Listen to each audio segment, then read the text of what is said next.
불교에 사천왕이 있습니다. 동방의 지국천왕, 남방의 증장천왕, 서방의 광목천왕, 북방의 다문천왕. 이 비사문천왕인데 이 네 분 중에서 리더가 누군지 아세요? 이게 사천왕이잖아요. F4. 불교계 F4. 근데 인상은 F는 아니고 약간 험악하게 우리 절에 들어가 보면 있잖아요. 약간 이렇게 눈 부릅뜨고 뭐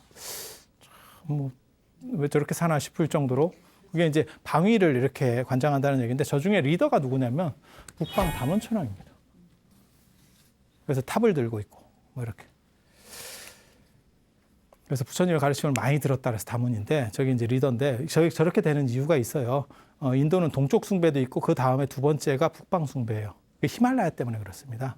히말라야를 영산이라고 생각하고 거기에서 무슨 뭐 보석도 있고 거기에 뭐 신비한 일들도 있고 약초도 있고 그래서 이제 히말라야 안에 시바신도 살고 그게 뭐 요가도 거기서 하고 뭐 어쩌고 뭐 아무튼 중요한 건 거의 히말라야에서 다 나온다는 거예요. 거기 쿠베라 신이 재물 신인데 걔도 거기 땅에서 파서 뭐 보석을 뭐 나오고 뭐 어쩐 그런 얘기들이 있어요. 그래서 지금 인도 입장에서 봤을 때는 한번 봐보세요. 이쪽이 북쪽 지역이에요. 제가 지도를 이렇게 그려서 그런데 인도가 좀 이쪽에 더 있거든요. 그래서 이쪽이 아무튼 북쪽 지역이에요. 그래서 비사문천 신앙이 있었어요. 그래서 쿠베라와 쿠베라 신하들이 원래 나라를 만들었는데 쭉 내려오다가 왕이 자식이 없대. 그래서 비사문천을 모시고 있는 사당에 가서 절을 했대요. 그래서 애 좀 어떻게 좀 만들어 달라고 그렇게 기도를 했대요.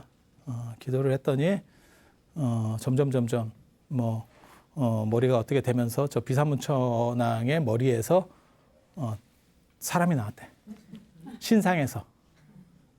아니 시조 신하니까. 아니 그렇잖아요. 그래서 쭉 이렇게. 그래서 이게 비사문천의 이 머리에서 나왔다는 거예요. 정수리. 그 가장 귀한 이 몸에서 가장 귀한. 그래서 비사문천 신앙이 있었다는 걸 알 수 있어요. 그래서 비사문천 신앙을 가지고 불교의 어떤 아쇼카하고 연결시키려고 했었던 불교적인 나라. 그래서 이런 불교적인 것들이 많이 움직이게 되는 거거든요. 이 실천한다라고 하는 사람도 호탄 사람이에요. 호탄 출신이에요.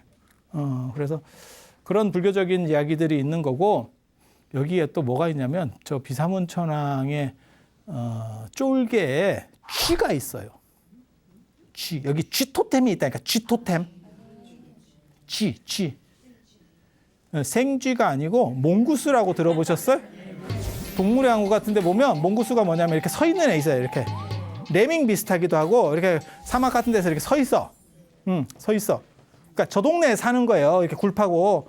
그렇게 해서 저기 매나 독수리나 이런 게 하늘에 딱 뜨면 걔네들이 보초병이 딱 몇 명 있거든. 그래갖고 휘리릭 하면 지그들끼리 싹 땅속으로 들어가고. 근데 그게 원래는 고양이입니다. 과로 얘기하면 고양이과예요. 근데 생긴 게 약간 쥐 같아서 사람들은 쥐라고 생각한 거야. 지금은 그게 사양고양이과인가 그래요.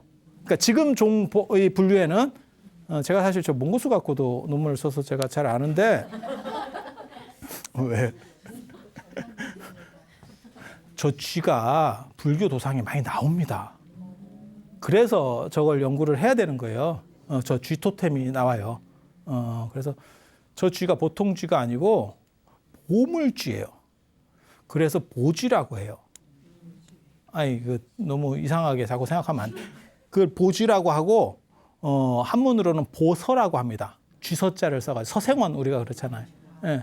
그래서 보물을 물어다 주는 쥐. 이런 그런 쥐 토템이 있어요. 그리고 그 몽구스가 뭐 하는 거냐면 코브라도 잡고 다 합니다. 다이다이 붙으면 뱀 그 독사 싹 잡아버립니다. 걔네 동작 되게 빨라요. 그렇게 해서 이 호탄에 이 비사문천왕 머리에서 시조가 또 나온 거잖아요. 중시조가 나온 거잖아요. 처음에는 저 아쇼카 왕이랑 연결되는 저 쿠날라 왕자의 그러한 계열이 있었고 그 다음에 이 비사문천왕 신앙과 관련된 머리에서 옛날에 사람 나왔다는 얘기 못 들어봤어요? 그래요? 불교적으로 유명한 사람이 있는데 정생왕이라고 아음경에도 나오는 사람이에요. 정수리에 생겼다고 정생왕이에요. 어떤 대단한 왕이 있는데 하루는 머리가 점점 좀 이렇게 막 붙더라는 거예요. 그러더니 거기서 사람이 튀어나왔대, 애가. 그래서 정생이에요. 정수리에서 나왔다 그래서 정생이야. 그 왕이 이제 나중에 아버지가 죽고 걔를 이제 승계를 시켜줬더니 이 사람이 전륜성왕이고 사천하를 다 통일하고 나중에 제석천까지 가서 다이다이를 뜨는 사람이에요. 대단한 사람이에요. 그렇게 해서 제석천하고 같이 이제 도리천에서 이렇게 맞짱을 뜨고 있었는데 이 사람이 마지막으로 판단착오를 한대. 욕심이 생겨가지고 야 이거 쟤만 제끼면 내가 올라가는 거 아니야? 맨 밑에서부터 이렇게 올라왔는데 끝에까지 올라가니까 그때 뭐라고 나오냐면 두 사람이 앉았는데 똑같이 생겼대. 근데 한 사람은 눈을 깜빡이고 한 사람은 눈을 깜빡이지 않는데 눈을 안 깜빡이는 건 신이에요.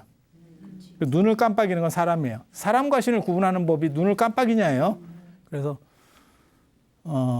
이 사람이 그 마음을 냈대요. 최고의 제왕이 돼가지고 결국 신들의 세계까지 올라갔는데 저거 좀 제끼면 내가 올라하는 거 아니야? 라는 생각을 내는 순간 그게 싹 자기 위치가 사라지면서 다시 자기 왕궁으로 와서 병에 걸려서 죽어요. 그래서 결국 과한 욕심이 죽음을 초래한다. 그러면서 맨 마지막에 그런 얘기를 해요. 내가 욕심 때문에 죽는다. 이 사람이 누군지 아세요? 석가모니 부처님 전생이에요. 석가모니 부처님 전생. 그래서 정생왕이라고 굉장히 유명합니다. 정생왕. 정수리에서 태어난 왕.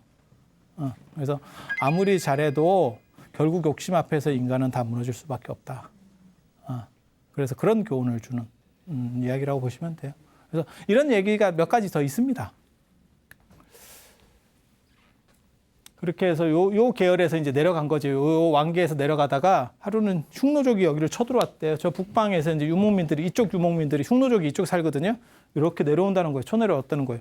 그러니까, 왕이 이길 수가 없어. 그래서 지나가다 보니까 몽구수들이 이렇게 떼지어서 이렇게 있다는 거예요. 그래서 기도를 했대. 몽구수한테. 좀 어떻게 좀 봐주면 안 되겠니? 참.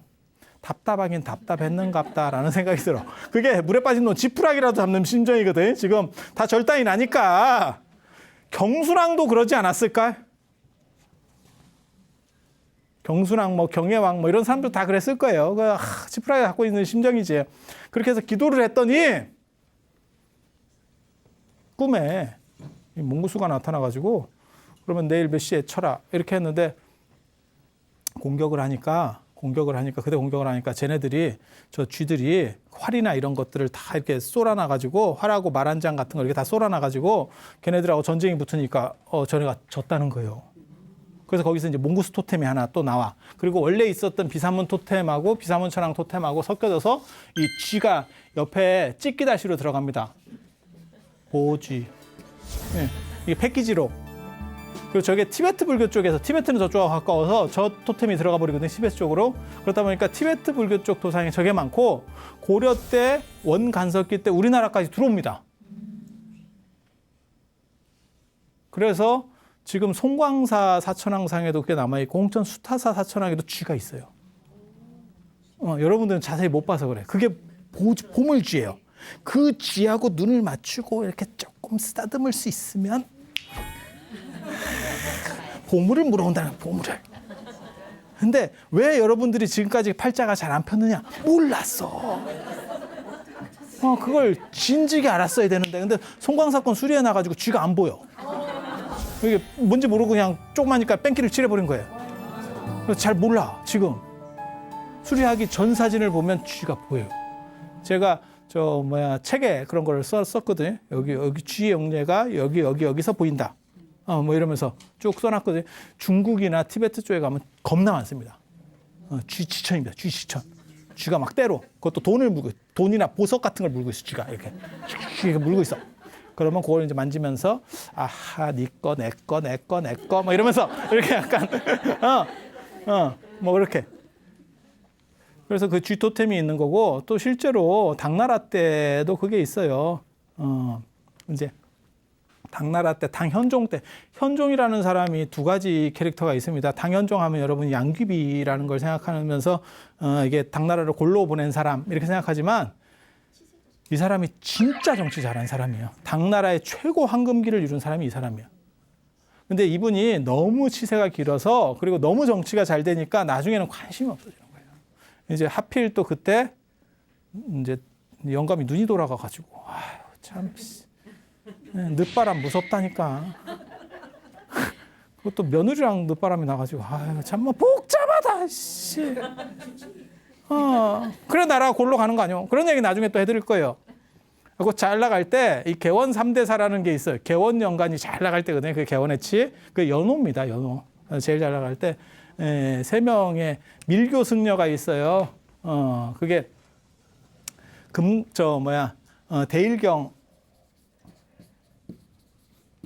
대일경의 선무회, 그 다음에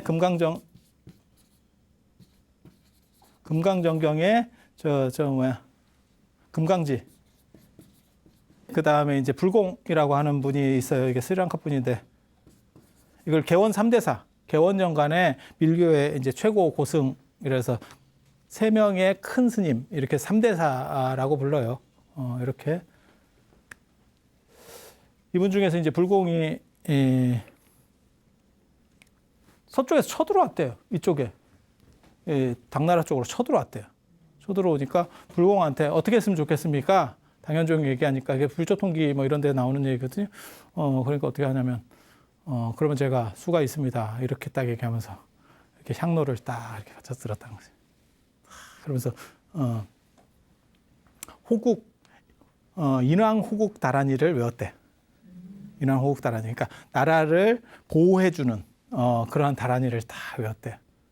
호국 삼부경이라는 게 있습니다. 인왕반야경, 그 다음에 법화경, 금강명경.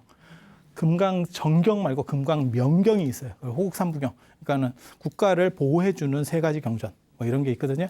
그래서 그걸 외우니까 막 쥐들이 나타나가지고 그게 몽고스예요. 쥐들이 나타나가지고 그 군사들을 괴롭히고 그 다음에 그 신병이 나타나서 또 뭐 처리를 하고 그렇게 해서 난이 진압됐다는 얘기가 있어요. 그 뒤부터 모든 사찰에 비사문천을 모신 그러한 사천왕을 모시는 안 그러면 비사문천왕을 모시는 천왕각이 만들어져요. 천왕당이 만들어지고 천왕각이 만들어지고 그래서 모든 사찰에 그래서 절을 지키는 수호신이 비사문천왕이었던 때가 있었어요. 지금은 위태천이었던. 지금 위태천 압니까? 남방 증장천왕의 수하 중에서 대장 사령관급이 위태천이에요. 위태천. 그 사람이 신중도에서 금강저 들고 있는 사람. 동진보살이라고 합니다. 그 양반이 가람신. 중국 같은 경우는 또 그게 또 바뀌어요. 나중에. 그래서 지금은 중국에서의 가람신 절을 지키는 수호신이 누구냐면 관우입니다. 뜬금없이. 관우가 또 들어와가지고 또 이렇게. 그래서 그런 흔적들이 남아있어요. 중국 사찰에 가면 위태천이 보통 앞에 포대화상 뒤에 위태천. 금강에 들고 있고, 그 다음에 어떤 때는 가람각, 가람전 이런 데 가보면 관우가 이제 모셔져 있는 경우들도 있고, 뭐 이렇게. 그래서 그게 시대마다 유행이 좀 달라요. 유행 패턴들이 좀 달라요. 그래서 나오는 거고, 거기서도 이제 쥐토템. 그러니까 몽구스하고 비사문천왕 토템이